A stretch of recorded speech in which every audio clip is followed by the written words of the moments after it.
Assalamualaikum warahmatullahi wabarakatuh. Selamat siang Mbak Kinkin dan teman-teman semua. Perkenalkan, nama saya Alexander Agustinus dengan NIM 14106210006.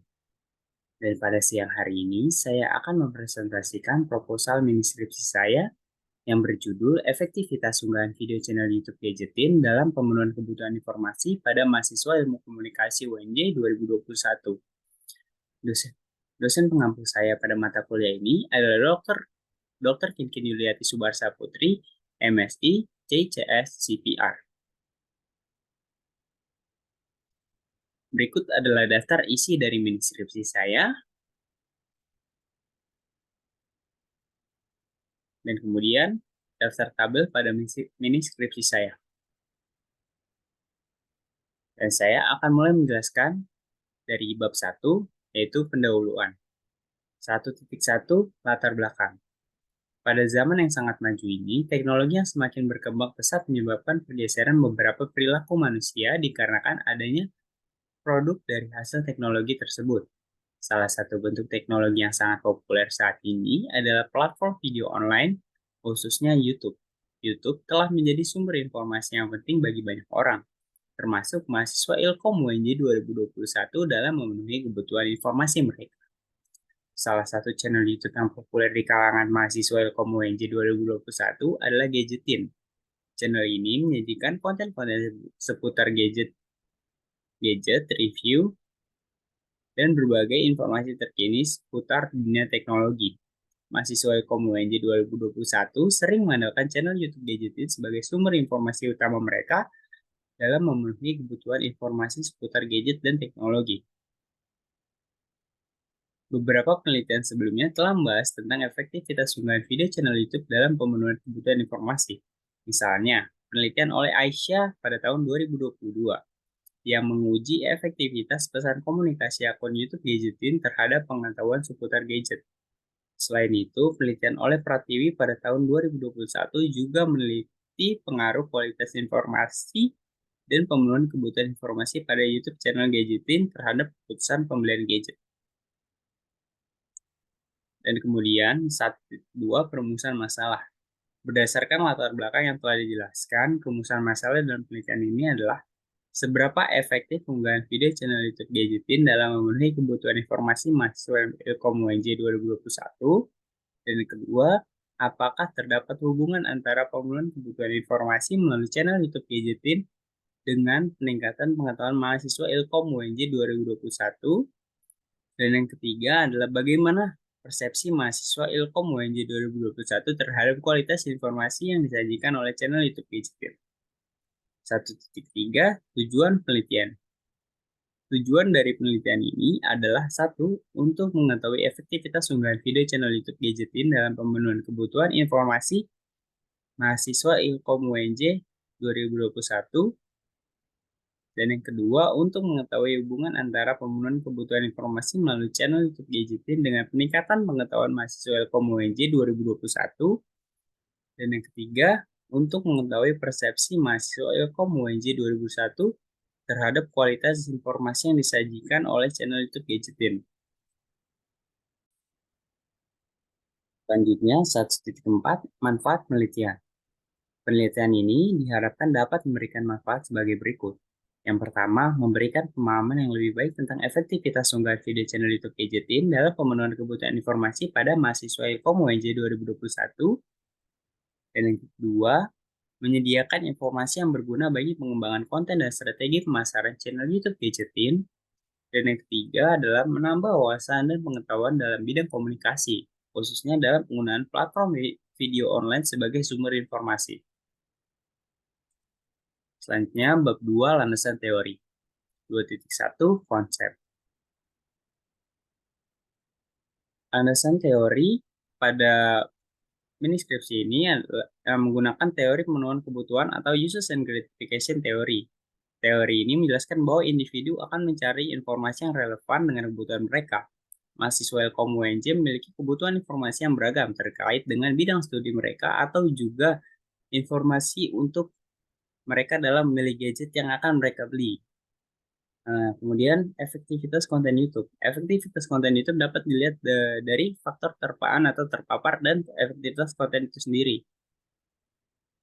Terpaan konten YouTube dapat mempengaruhi pemenuhan kebutuhan informasi pengguna. Kemudian, penggunaan YouTube dalam pemenuhan kebutuhan informasi, di mana YouTube telah digunakan sebagai sumber informasi yang penting dan dapat diandalkan oleh penggunanya. Kemudian juga ada variabel penelitian, di mana variabel bebasnya adalah unggahan video channel YouTube Gadgetin, dan variabel terikatnya adalah pemenuhan kebutuhan informasi mahasiswa Ilkom UNJ. Dan kemudian 2.2 review literatur. Berikut adalah review literatur deskripsi berjudul efektivitas unggahan video channel YouTube Gadgetin dalam pemenuhan kebutuhan informasi pada mahasiswa Ilmu Komunikasi UNJ 2021. Yang pertama itu ada dari penelitian pengaruh penggunaan video YouTube terhadap pemenuhan kebutuhan informasi budaya populer Korea Selatan, yang menggunakan survei pada mahasiswa Fakultas Ilmu Komunikasi Universitas Mercu Buana. Dan judul penelitian kedua adalah pengaruh kualitas informasi dan pemenuhan kebutuhan informasi pada YouTube channel Gadgetin terhadap keputusan pembelian gadget. Dan penelitian terdahulu ketiga ada efektivitas channel YouTube kok bisa sebagai media komunikasi dan informasi terhadap pemenuhan kebutuhan informasi siswa dengan studi kuantitatif deskriptif pada siswa MTS Ar-Rahman.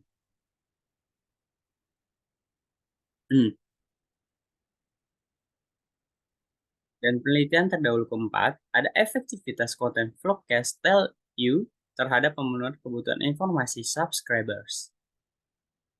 Dan penelitian kelima, ada pemanfaatan YouTube untuk pemenuhan kebutuhan informasi religius dengan studi pada mahasiswa FISIP Unsiah angkatan 2017 yang mengikuti UP3AI.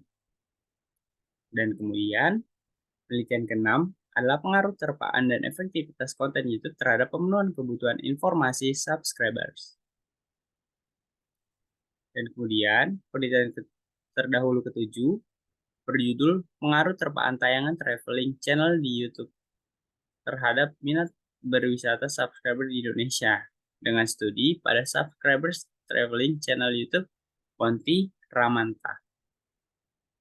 Dan penelitian terdahulu ke-8 adalah analisis penggunaan media YouTube dan Instagram pada anggota kelompok supporter Sriwijaya dalam mengonsumsi informasi.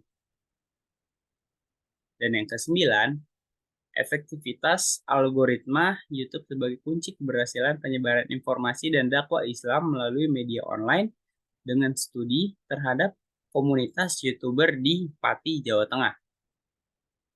Dan penelitian terdahulu terakhir yang saya ambil adalah berjudul efektivitas YouTube sebagai media penyebaran informasi dengan studi pada Serambi On TV. Kemudian ada tabel pertama yaitu persamaan dan perbedaan penelitian terdahulu, di mana penelitian pertama memiliki persamaan variabel pendekatan penelitian, teknik sampling dan analisis data, sedangkan memiliki perbedaan di objek penelitian. Dan penelitian terdahulu kedua memiliki persamaan di variabel, pendekatan penelitian, metode pengumpulan data, dan analisis data. Sedangkan memiliki perbedaan di objek penelitian dan teknik sampling. Dan penelitian terdahulu ketiga memiliki persamaan di variabel, pendekatan penelitian, teknik sampling, dan analisis data. Sedangkan memiliki perbedaan di objek penelitian dan metode pengumpulan data. Dan kemudian pada penelitian terdahulu keempat memiliki persamaan di variabel dan pendekatan penelitian, tapi memiliki perbedaan di objek penelitian, teknik sampling, metode pengumpulan data. Penelitian terdahulu kelima memiliki persamaan di variabel, pendekatan penelitian, teknik sampling, dan metode pengumpulan data, tapi memiliki perbedaan di objek penelitian dan analisis data. Penelitian terdahulu ke-6 memiliki persamaan di variabel, pendekatan penelitian, dan metode pengumpulan data, tapi memiliki perbedaan di objek penelitian, teknik sampling, dan analisis data. Dan yang ketujuh, memiliki persamaan di variabel, pendekatan penelitian, dan metode pengumpulan data, tetapi memiliki perbedaan di objek penelitian, teknik sampling, dan analisis data. Dan penelitian terdahulu ke-8 memiliki persamaan di variabel, pendekatan penelitian, dan metode survei, tapi memiliki perbedaan di objek penelitian, teknik sampling, dan analisis data. Dan penelitian terdahulu ke-9 memiliki persamaan di variabel, pendekatan penelitian, dan metode pengumpulan data, tetapi memiliki perbedaan di objek penelitian, teknik sampling, dan analisis data. Dan penelitian terdahulu terakhir memiliki persamaan di variabel dan pendekatan penelitian, tetapi memiliki perbedaan di objek penelitian, teknik sampling, dan analisis data, juga di metode pengumpulan datanya. Selanjutnya 2.3 variabel X. Variabel X dalam mini skripsi efektivitas unggahan video channel YouTube Gadgetin dalam pemenuhan kebutuhan informasi pada mahasiswa ilmu komunikasi UNJ 2021 adalah efektivitas unggahan video channel YouTube Gadgetin. Efektivitas di sini merujuk pada seberapa baik video-video yang diunggah di channel YouTube Gadgetin dalam memenuhi kebutuhan informasi mahasiswa ilmu komunikasi UNJ. Variabel ini dapat diukur dengan menggunakan teknik pengumpulan data seperti kuesioner dengan skala Likert 4 poin dan juga observasi. Beberapa penelitian sejenis juga telah dilakukan sebelumnya, seperti pengaruh terpaan dan efektivitas konten YouTube terhadap pemenuhan kebutuhan informasi subscribers, efektivitas pesan komunikasi akun YouTube Gadgetin terhadap pengetahuan seputar gadget, dan pengaruh kualitas informasi dan pemenuhan kebutuhan informasi pada YouTube channel Gadgetin terhadap keputusan pemilihan gadget. Dan kemudian 2.4 variabel Y.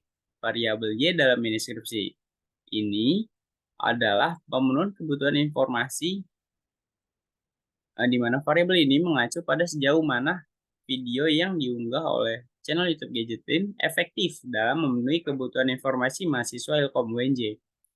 Beberapa penelitian sejenis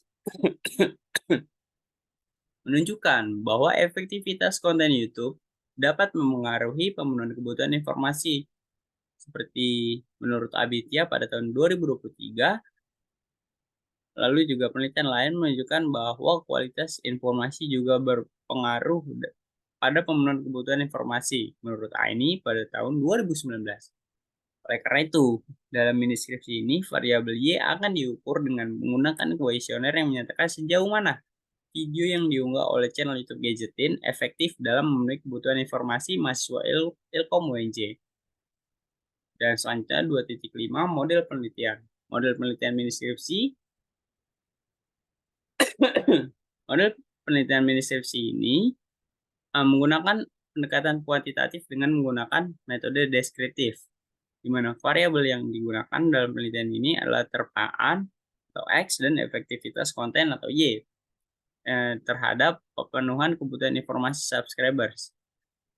Variabel X diukur dengan melihat seberapa sering subscribers menonton video dari channel YouTube Gadgetin, sedangkan variabel Y diukur dengan melihat seberapa efektif video yang diunggah oleh channel YouTube Gadgetin dalam memenuhi kebutuhan informasi subscribers. Data yang digunakan dalam penelitian ini diperoleh dari kuesioner yang disebarkan kepada mahasiswa ilmu komunikasi UNJ yang menjadi subscriber channel YouTube Gadgetin. Analisis data dilakukan dengan menggunakan analisis deskriptif, yaitu analisis univariat dan analisis bivariat.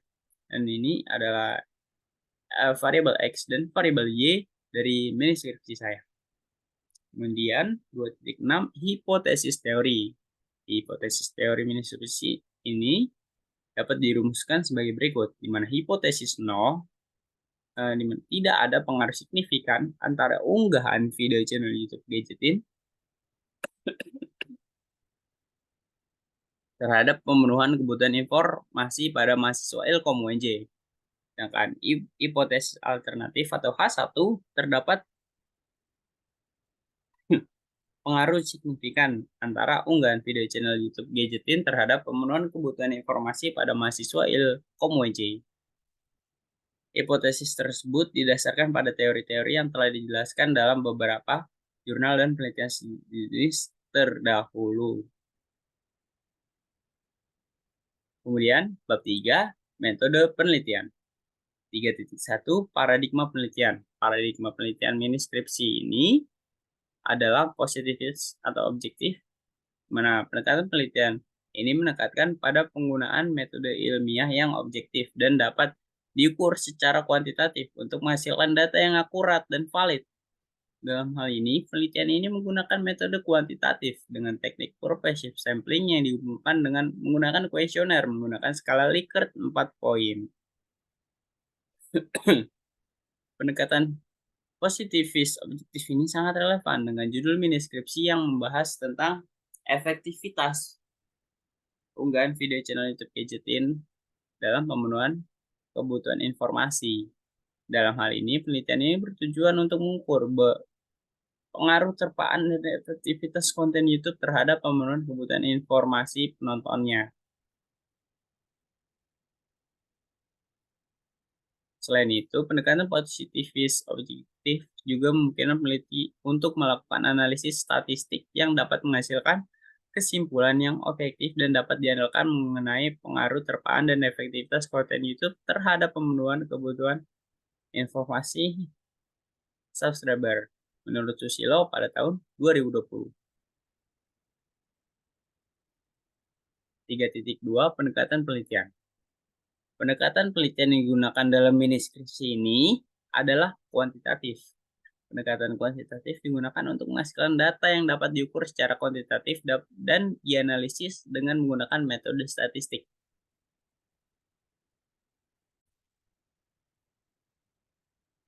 Dalam penelitian ini, data dikumpulkan melalui teknik survei dengan menggunakan kuesioner yang disebar kepada sampel penelitian. Pendekatan kuantitatif memungkinkan peneliti untuk melakukan analisis statistik yang dapat menghasilkan kesimpulan objektif dan dapat diandalkan mengenai efektivitas unggahan video channel YouTube Gadgetin dalam pemenuhan kebutuhan informasi pada mahasiswa Ilkom UNJ. Dan kemudian 3.3 metode penelitian. Metode penelitian yang digunakan dalam inskripsi ini adalah survei dengan skala Likert 4 poin. Survei dilakukan dengan melakukan penyebaran kuesioner kepada sampel penelitian yang dipilih dengan teknik pervasive sampling. Skala Likert 4 poin digunakan dalam kuesioner untuk mengukur tingkat efektivitas unggahan video channel YouTube Gadgetin dalam pemenuhan kebutuhan informasi pada mahasiswa Ilkom UNJ. Skala Likert 4 poin adalah skala penelitian yang terdiri dari 4 penelitian jawaban, yaitu sangat setuju, setuju, tidak setuju, dan sangat tidak setuju menurut Yogo pada tahun 2022.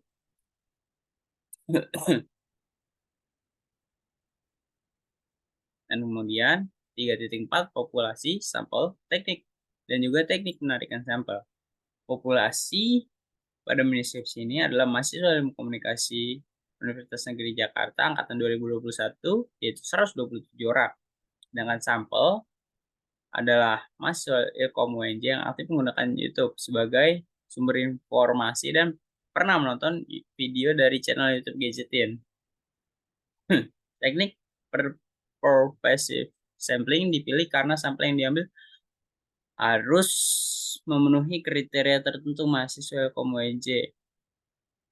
Dan peneliti memilih 96 mahasiswa Ilkom UNJ 2021 sebagai sampel dalam penelitian ini dengan menggunakan penarikan sampel dengan rumus Slovin. Dan teknik penarikan sampel yang digunakan dalam mini skripsi ini pervasive sampling yang dipilih karena sampel yang diambil harus memenuhi kriteria tertentu, yaitu mahasiswa Ilkom UNJ yang aktif menggunakan YouTube sebagai sumber informasi dan pernah menonton video dari channel YouTube Gadgetin. 3.5 ukuran sampel. Pada penelitian ini, peneliti menggunakan rumus Slovin sebagai ukuran sampel. Rumus Slovin adalah rumus yang digunakan untuk menghitung jumlah sampel yang diperlakukan suatu penelitian populasi yang ada. Rumus Slovin digunakan dalam survei dan penelitian statistik untuk menentukan ukuran sampel yang representatif dari populasi yang lebih besar. Rumus Slovin dinyatakan sebagai berikut, mana N sama dengan N per 1 tambah N kuadrat, di mana N adalah ukuran sampel, N besar adalah jumlah populasi, dan E adalah margin of error dalam bentuk persen. Pada penelitian ini, jumlah populasi ada 127, namun tidak disebutkan margin of error yang digunakan. Sebagai contoh, jika margin of error-nya adalah 5%, maka rumus Slovin dapat ditulis sebagai N sama dengan 127 per 1 tambah 127 kali 0,05 pangkat 2, di mana setelah melakukan perhitungan, N-nya adalah 96. Jadi sampel yang peneliti gunakan adalah 96. Kemudian 3.6 hipotesis Fisher.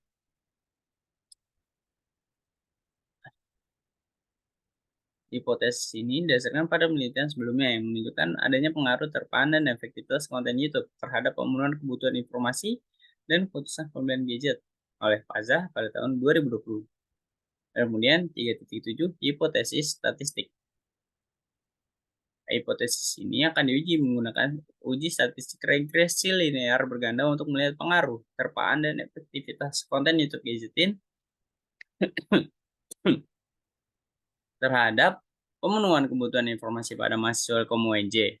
Uji statistik ini akan memberikan hasil koefisien determinasi atau R2 yang menunjukkan seberapa besar pengaruh variabel independen atau terpaan dan efektivitas konten YouTube Gadgetin terhadap variabel dependen atau pemenuhan kebutuhan informasi. Jika nilai R2 mendekati 1, maka hipotesis alternatif diterima. Sedangkan jika nilai R2 mendekati 0, maka hipotesis 0 diterima. Kemudian 3.8 metode pengumpulan data kuesioner. Metode pengumpulan data kuesioner pada miniskripsi ini adalah dengan teknik progressive sampling, di mana kuesioner yang digunakan dalam penelitian ini menggunakan skala Likert 4 poin untuk mengukur tingkat efektivitas unggah video channel YouTube Gadgetin dalam pemenuhan kebutuhan informasi pada mahasiswa ilmu komunikasi UNJ. Kemudian 3.9 metode pengukuran data.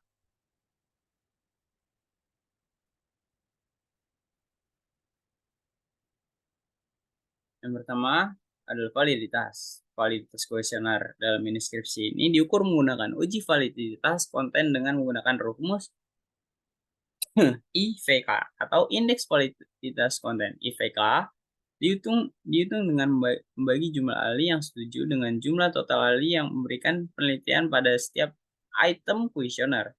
Jika nilai IVK lebih dari 0,5, maka item kuesioner dianggap valid. Penelitian jenis terdahulu menggunakan skala Likert 4 poin dalam kuesioner.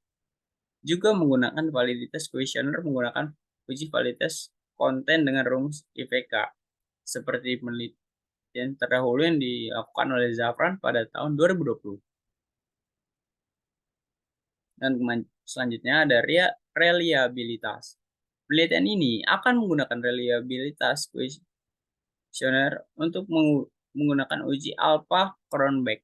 Uji Alpha-Cronbach merupakan salah satu cara untuk mengukur reliabilitas kuesioner. Uji ini dilakukan untuk mengetahui seberapa konsisten instrumen pengukuran dalam pengukuran variabel yang diteliti. Uji Alpha-Cronbach mengukur konsistensi internal dari instrumen pengukuran dengan menghitung koefisien Alpha-Cronbach. Jika nilai Alpha-Cronbach lebih dari 0,7, maka instrumen pengukuran dianggap reliable. Menurut penelitian Fazza pada tahun 2020. Kemudian 3.10 metode analisis data. Metode analisis data ini akan dianalisis menggunakan program SPSS. Selanjutnya analisis data univariat. Berikut adalah beberapa contoh analisis data univariat. Yang pertama adalah mengetahui karakteristik data. seperti distribusi normal, oh, weakness, kurtosis, dan outlier. Dan yang kedua, mengetahui ukuran pengusahaan, ukuran penyebaran, dan statistik deskriptif lain dari sebuah data, seperti mean, median, modus, range, dan standar deviasi. Dan yang ketiga, menghasilkan distribusi frekuensi dari suatu data. Selanjutnya, analisis data bivariat. Analisis data bivariat pada metode ini adalah digunakan untuk menguji hipotesis penelitian yang menghubungkan efektivitas unggahan video channel YouTube Gadgetin dengan pemenuhan kebutuhan informasi pada mahasiswa Ilkom UNJ. Beberapa teknik analisis data bivariat yang dapat digunakan dalam penelitian ini antara lain seperti yang pertama ada uji korelasi, yang kemudian juga ada uji regresi, dan yang selanjutnya ada analisis faktor. Selanjutnya 3.11 keterbatasan dan kelemahan penelitian. Keterbatasan penelitian itu ada keterbatasan populasi, lalu juga ada keterbatasan sampel, dan juga ada keterbatasan waktu. Sedangkan kelemahan penelitian manuskripsi ini, yang pertama adalah keterbatasan teknik pengumpulan data, lalu juga ada keterbatasan generalisasi, dan juga ada keterbatasan variasi variabel. Lalu selanjutnya 3.12 definisi operasional. Operasional variabel adalah langkah penting dalam penelitian untuk mengukur konsep atau variabel yang ada dalam penelitian.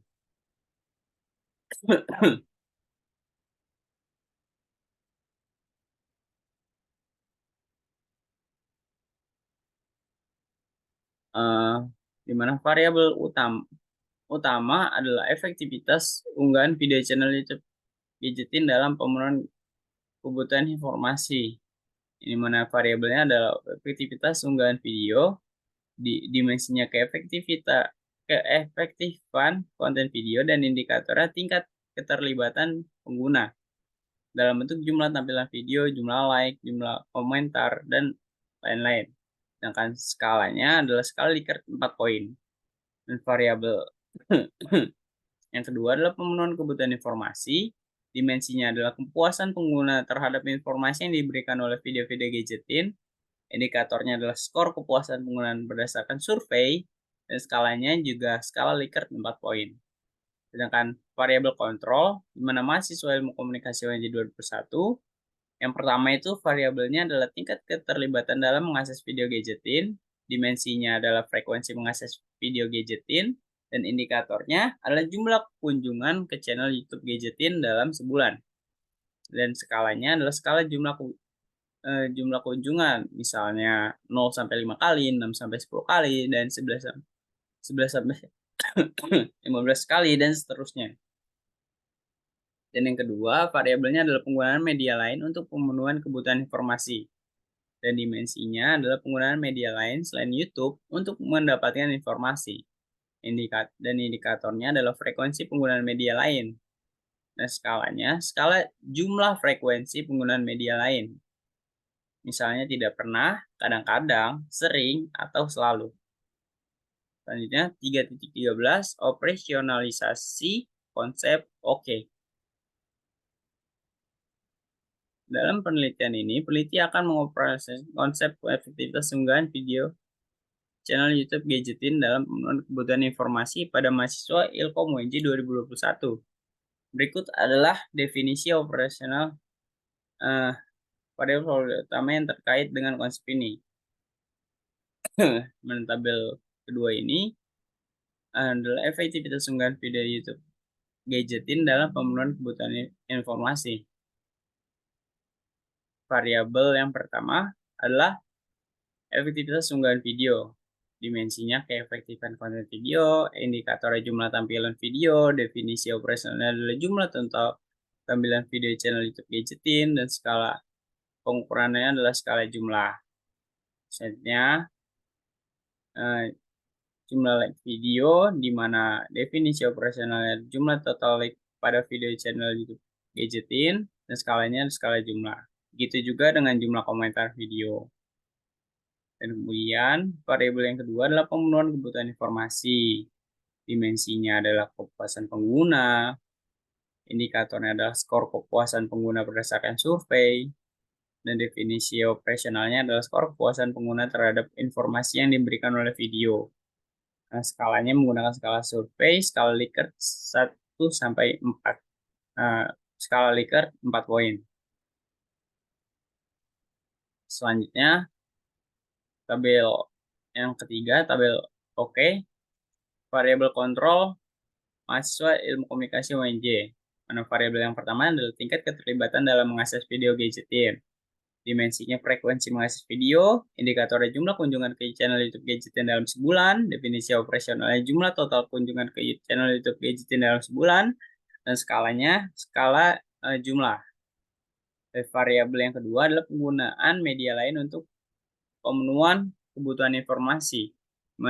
Dimensinya adalah penggunaan media lain, indikator frekuensi penggunaan media lain, dan definisi operasionalnya frekuensi penggunaan media lain selain YouTube untuk mencari informasi. Dan skala pengukurannya skala jumlah. Misalnya tidak pernah, kadang-kadang, sering, atau selalu. Itu tadi pembahasan saya, mini skripsi saya, dan kemudian ini terdapat daftar pustaka atau referensi-referensi yang saya gunakan.